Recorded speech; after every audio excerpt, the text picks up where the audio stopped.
Hi, I'm Jerry Custon, Upper Tampa Bay Manufacturing Association, and we're here today to talk about manufacturing and its importance on our economy. We have two folks with us who live this topic daily. First, we have Chandra Brown, who's the current Deputy Assistant Secretary of Commerce for Manufacturing. And Chandra comes from a private sector background, manufacturing background, most recently as the President and CEO of United Streetcar, the first U.S. manufacturer to develop a modern streetcar since the 1960s. We also have Roy Sweatman. Roy is the owner of Southern Manufacturing Technologies here in Tampa. They do precision machining work, including a lot of high-tech defense work. Roy has been in manufacturing his entire career and serves in several national boards, including the National Toolmakers Association. Thanks for being with us today. Let's get right down to work. Chandra, we know that a lot of manufacturing is offshoring in the past few decades, but now we're seeing evidence of reshoring, and now new words come into our vocabulary called inversion.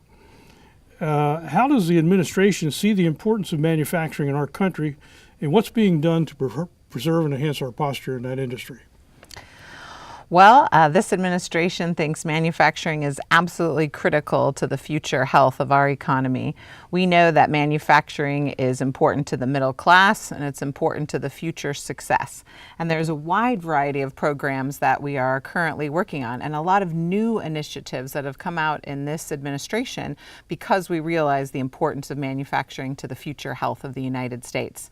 Some of these programs are things like the National Network of Manufacturing Innovation Centers, NNMI.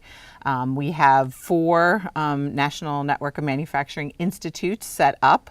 The first one was in Youngstown, Ohio, for 3D and machining. In the Rust Belt. Exactly, there you exactly, in the Rust Belt. And then we also have a second one in North Carolina on the next power generation equipment.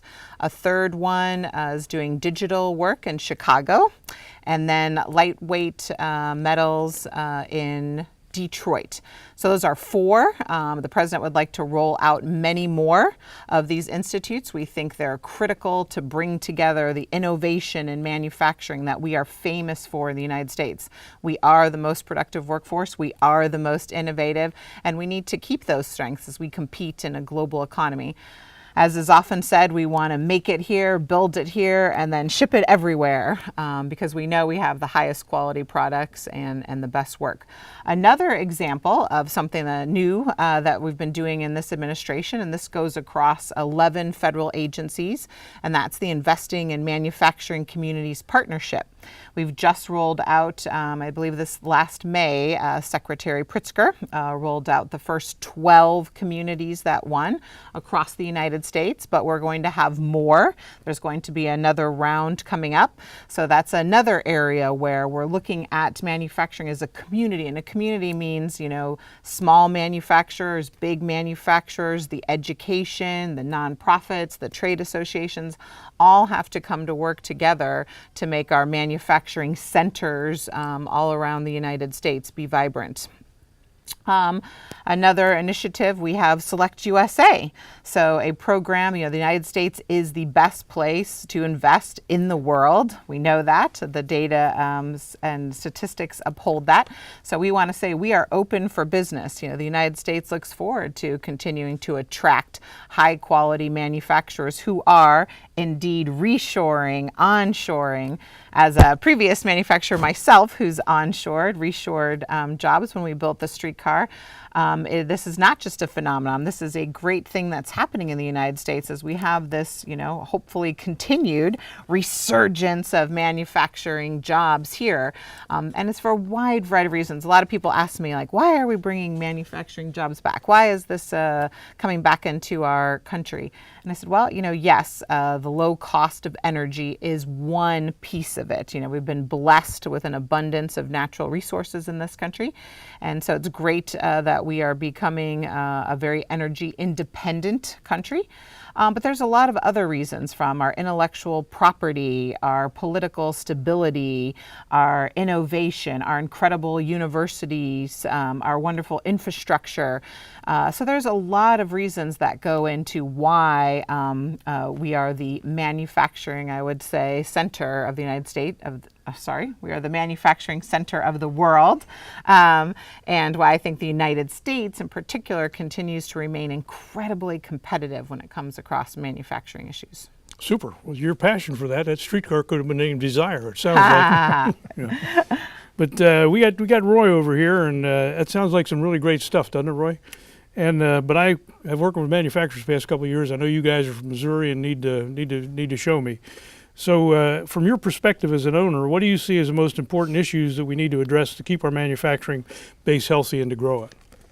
Well, to me, the single most important thing, the single biggest challenge we have is a skilled workforce. You know, all these years of talk of manufacturing jobs being moved offshore has led parents and children and guidance counselors and everybody to head kids in a different direction.